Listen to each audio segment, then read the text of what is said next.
El nivel de conciencia es uno de los indicadores clínicos más importantes del estado neurológico del paciente. Su correcta evaluación es fundamental en el diagnóstico y manejo de los mismos, especialmente de aquellos que presentan trastornos neurológicos específicos. Este video les brindará una explicación práctica de los conceptos básicos sobre el nivel de conciencia, así como una guía para usar correctamente la escala de Glasgow. ¿Pero qué es la conciencia? La conciencia es el correcto conocimiento que posee el paciente sobre su realidad y sobre sí mismo. Por ejemplo, en la imagen observamos a dos personas, una persona que está despierta, atenta a lo que ocurre a su alrededor y otra que no. Ambas poseen distintos niveles de conciencia. La conciencia se puede evaluar en dos aspectos, el nivel de conciencia y el contenido de conciencia. El nivel de conciencia es el aspecto cuantitativo, el estar consciente con. Se refiere al nivel de alerta que presenta el paciente. La estructura nerviosa encargada de esta función es el tronco encefálico, específicamente la sustancia reticular. A diferencia del contenido de conciencia, este es el aspecto cualitativo, el estar consciente de. Se refiere a la concordancia entre el conocimiento que tiene el paciente y la realidad.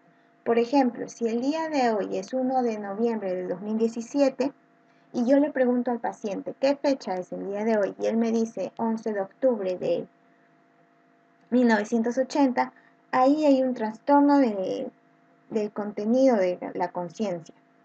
Para su correcto funcionamiento se requiere la integridad de los hemisferios cerebrales. El nivel de conciencia lo podemos clasificar en 4 niveles. El primero, el más alto, la vigilia. Aquí encontramos al paciente despierto y atento a todos los estímulos a su alrededor. El segundo, la somnolencia.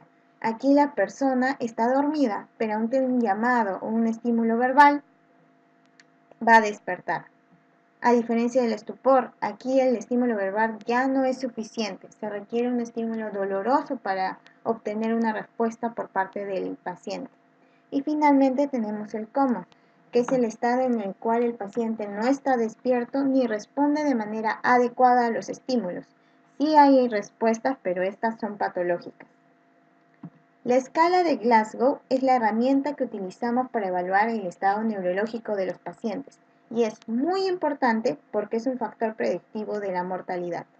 Esta evalúa 3 ítems: apertura ocular, respuesta verbal y respuesta motora. El puntaje mínimo es 1, donde no se observa ninguna respuesta, y en total va a ser 3 el puntaje mínimo en la escala de Glasgow y el puntaje máximo va a ser 15. Cuando se observan en los 3 ítems, todas son respuestas normales.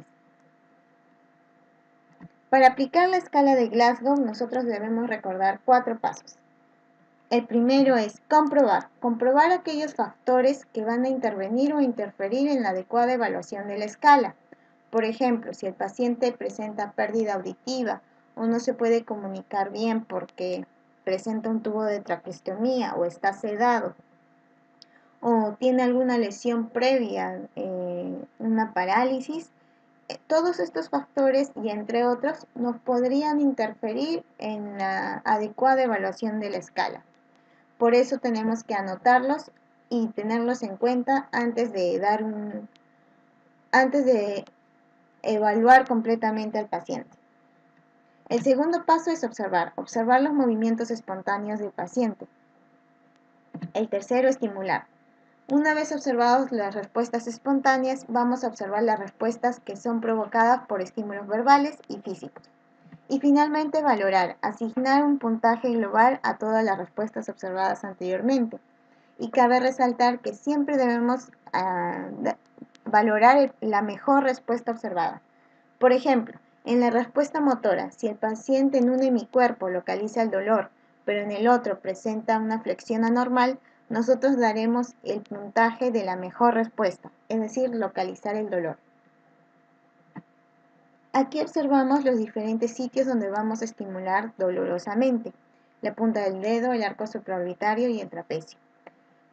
Estos estímulos no deben durar más de 10 segundos y deben ser de manera ascendente, es decir, empezar desde la menor intensidad hasta la mayor intensidad. Entonces apliquemos la escala de Glasgow a estas diferentes situaciones. Hay que recordar los 4 pasos. El primero es comprobar. Aquí la doctora está observando todos los diferentes factores que puedan interferir o intervenir en la adecuada evaluación de la escala. El segundo es observar. Aquí estamos observando la apertura ocular espontánea de la paciente, por lo cual le asignaremos un puntaje de 4. El tercero es estimular. Para evaluar la respuesta verbal del paciente, nosotros debemos preguntarle 3 cosas.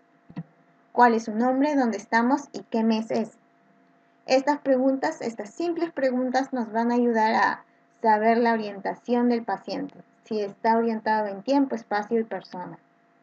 Y como observamos en la imagen, el paciente no presenta ninguna respuesta ante estas preguntas, por lo que asignaremos un puntaje de 1. No se observó ninguna respuesta.